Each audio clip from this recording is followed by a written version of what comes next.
श्री गुरुदेव दत्त, श्री गुरुदेव दत्त, श्री गुरुदेव दत्त. दिगंबरा दिगंबरा, श्रीपाद वल्लभ दिगंबरा, दिगंबरा दिगंबरा, श्रीपाद वल्लभ दिगंबरा. श्री रामकृष्ण गुरु माझे आई, मजला ठाव द्यावा पायी. श्री रामकृष्ण गुरु माझे आई, मजला ठाव द्यावा पायी. दिगंबरा दिगंबरा, श्रीपाद वल्लभ दिगंबरा, श्री गुरुदेव दत्त, दत्तगुरूंना आणि परमपूज्य रामकृष्ण सरस्वती क्षीरसागर स्वामी महाराजांना वंदन करून मी पुढचे नित्य गुरुवाणीचे पुढचे पान वाचत आहे. मी अमरज्योती खेडकर. आज मी नित्य गुरुवाणीचे पुढचे पान तुम्हाला वाचून दाखवत आहे. आणि ह्या पानामध्ये काय सांगितलेलं आहे, याच्यात भगवंताची स्तुती केलेली आहे. भगवंताविषयी सद्गुरूंनी सांगितलेलं आहे ते मी तुम्हाला आता सांगत आहे. आता भगवंत म्हटला की तो सर्व दृष्टीने ऐश्वर्यवान असतो. म्हणजे भगवंताकडे सगळंच ऐश्वर्य असतं. यामध्ये गुणाने, ज्ञानाने, तपाने, सौख्याने, आनंदाने, कीर्तीने, वैभवाने अशा सर्व प्रकारे तो मोठा असतो.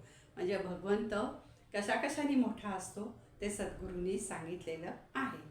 त्याला पाहिल्यावर डोळे व मन शांत झाले पाहिजे. म्हणजे आपण भगवंताला बघितलं किंवा भगवंताचं दर्शन घेतलं, देवळात गेलो की आपलं डोळे आणि मन एकदम शांत झालं पाहिजे, तृप्त झालं पाहिजे. आपण भगवंताचे ऐश्वर्य हे कौतुक म्हणून पाहावे. म्हणजे आपण देवीला जातो किंवा आपण महालक्ष्मीला जातो किंवा देवीच्या देवळात जातो.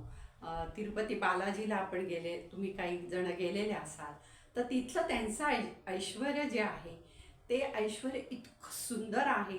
भगवंतांचे दागिने, नंतर देवीच्या देवळात गेलात की देवीचे दागिने, महालक्ष्मीच्या देवळात गेलात तर महालक्ष्मीला पूर्ण नटवलेलं असतं, तुळजाभवानीला पण पूर्ण नटवलेलं असतं, शालू नेसवलेला असतो, दागिने घातलेले असतात. हे त्यांचं जे वैभव आहे, ऐश्वर्य आहे, हे पाहून आपण आनंदित झालं पाहिजे. म्हणजे आपल्याला वाटलं पाहिजे किती सुंदर मूर्ती दिसते किंवा किती सुंदर देवी दिसते. किंवा की बालाजीला गेलात तुम्ही तिरुपतीला तर तिथे ते भगवंताचं ऐश्वर्य पाहून आपल्याला अगदी असं तृप्त झालं पाहिजे, आनंद झाला पाहिजे. भगवंताचे ऐश्वर्य पाहून आपल्यालाही असे दागिने असते तर अशी भावना मनात आणू नये. आता ज्यांना काही गोष्टींची हाव असते, दागिन्याची हाव असते किंवा कशाची हाव असते, त्यांना ते देवीचे दागिने किंवा भगवंताचे दागिने बघितले की त्यांना असं वाटतं की आपल्याला पण असे दागिने मिळाले असते तर किती छान झालं असतं. हे असं जे आहे ते भगवंताचे दागिने बघून किंवा ऐश्वर्य बघून असं आपल्याला पण मिळालं पाहिजे असं मनात आणू नये. सद्गुरू काय सांगतात, मी जेव्हा गिरी बालाजीचे ऐश्वर्य पाहिले तेव्हा अतिशय प्रसन्न झालो. बरं, ते गिरी बालाजीला सद्गुरू गेले होते आणि त्यांचं ऐश्वर्य बघितलं त्यावेळेला त्यांना इतका आनंद झाला, ते प्रसन्न झाले आणि अतिशय प्रसन्न झालो व भगवंतांच्या ऐश्वर्यात आणखीन 5 तोळ्याची भर घातली. म्हणजे त्यांचे दागिने बघून, त्यांचं ऐश्वर्य बघून सद्गुरूंना इतका आनंद झाला, इतके प्रसन्न झाले आणि उलट 5 तोळे सोन्याची भर त्यांनी त्या दागिन्यांमध्ये घातली व रोख रक्कमही खजिन्यात टाकली. भगवंताला म्हणालो, भगवंता तुझ्या इतके ऐश्वर्य संपन्न तू कुणालाही करू नकोस. म्हणजे भगवंताला बघितल्यावर, देवीला बघितल्यावर, त्यांचं ऐश्वर्य बघितल्यावर, त्यांचे दागदागिने बघितल्यावर, शालू बघितल्यावर आपल्याला असं मनात आलं पाहिजे की तुमच्यासारखं ऐश्वर्यवान तुम्हीच आहात आणि एवढं ऐश्वर्य कोणाला नको. हे तुम्हाला छान दिसतं आणि तुम्हालाच ते छान शोभतं. तर असं मनात आपल्या आलं पाहिजे. त्याच्यात असं नाही वाटलं पाहिजे की यार माझ्याकडे हे जर असतं तर, असं मनात आणून देऊ नका. तुझे ऐश्वर्य असे महत्त्व ते कायमच असे राहू दे. त्याच्या सहवासात आल्यावर बोलणे शांत व प्रेमळ झाले पाहिजे. भगवंताच्या सहवासात आलात तुम्ही किंवा तुम्ही काही नामस्मरण करताय किंवा देवाचं काही करताय, हळूहळू तुमच्यामध्ये खूप फरक दिसला पाहिजे. तुमचं मन शांत झालं पाहिजे, प्रेमळ झालं पाहिजे, दुसऱ्याविषयी प्रेमाची भावना मनात उत्पन्न झाली पाहिजे. जर तुम्ही राग कराल, तडतड कराल तर आणि भगवंताचं कराल तर त्याचा काही उपयोग नाही.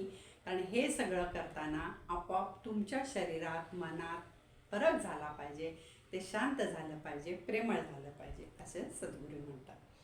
तरच आपल्याला त्याच्या दारी जाण्यात अर्थ आहे. म्हणजे हे असं जर तुमच्यात बदल घडला तरच त्या भगवंताच्या दारात जाण्यात आपल्याला अर्थ आहे, नाहीतर काही अर्थ नाही.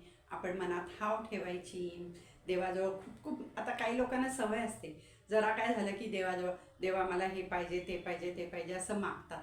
असं कधीही मागू नये. हे सद्गुरूंनी सांगितलेलं आहे नित्यगुरुवाणीमध्येच, की भगवंताला ज्या ज्या वेळी, ज्याच्या क्षणी आपल्याला जे द्यायचं आहे ते आपोआप मिळतं सगळं.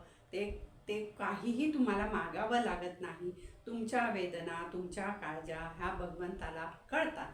भले तुम्ही भगवंताशी बोलू शकता. म्हणजे कसं आहे, आता तुम्ही अगदी खूप तुमचे सद्गुरू आहेत, गुरु आहेत किंवा देव आहे. बरेचसे लोक पूजा झाली की देवाला आपल्या अडचणी म्हणजे सांगतात, पण मागायचं नाही की हे असं आहे, ही अडचण आहे देवा, आता ह्याच्यातनं मला बाहेर पडायचं आहे, तर तुझा मार्ग दाखव किंवा तुझा आशीर्वाद माझ्या पाठीशी राहू दे.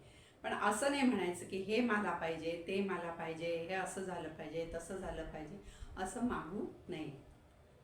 नाहीतर त्या दर्शनाला काहीच अर्थ राहणार नाही. म्हणजे तुम्ही खूप लांब लांब तीर्थयात्रा कराल, देवळात जाल, दर्शन घ्याल, किंवा एवढा खर्च करून जाल तुम्ही, आणि तुमच्या मनात जर प्रेम नसेल, प्रेमळ भावना नसेल, तुमचं मन शांत नसेल आणि सतत जर तुम्हाला असं भगवंताविषयी पण काही भावना मनामध्ये चांगली नसेल, तर त्या एवढ्या लांब लांब म्हणजे दर्शनाला, आता हे बघा तिरुपती बालाजी आहे, तर ते आपल्याला प्रत्येकाला, म्हणजे आपण एवढ्या लांब जातो आणि मग एवढ्या लांब जातो ते भगवंताचं दर्शन घ्यावं. म्हणजे त्यावेळेला आपल्याला काही डोक्यात काही यायला नको, माझा देव आणि मी इतकं फक्त बघत राहायचं.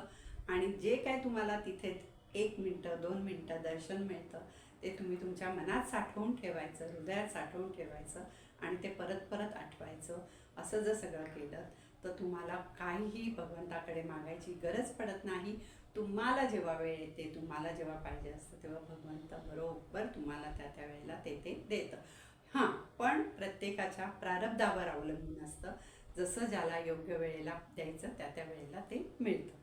म्हणून सद्गुरू म्हणतात की हे असं जर सगळं घडलं तर अर्थ आहे, नाहीतर त्या दर्शनाला जाण्यात काही अर्थ नाही. म्हणजे लांब लांब तुम्ही जर अगदी देवस्थानं करत असाल, तुमची मोठ्या मोठ्या ट्रिप करून तुम्ही कुठे कुठे जात असाल, केदारनाथ, बद्रीनाथ, काय सगळ्या जे काय तुम्ही करत असाल, पण तुमच्या मनात जर भाव नसेल, मनात नाही भाव आणि देवा मला पाव, असं होत नाही. हे जे मी वाचले, तुम्हाला सांगितले, हे मी माझ्या सद्गुरूंच्या चरणी, दत्तगुरूंच्या चरणी अर्पण करते. आणि परत म्हणते, इदम न मम, हे नित्यगुरु आणि सद्गुरूंचे विचार आहेत, ते मी तुमच्यापर्यंत पोचवत आहे. गुरुर् ब्रह्मा गुरुर्विष्णू गुरुर्देव महेश्वरा, गुरु साक्षात परब्रह्म, तस्मै श्री गुरुवे नमः. श्री रामकृष्ण गुरु माझे आई, मजला ठाव द्यावा पायी, दिगंबरा दिगंबरा श्री पादवल्लभ दिगंबरा. श्री गुरुदेव दत्त, श्री गुरुदेव दत्त, श्री गुरुदेव दत्त.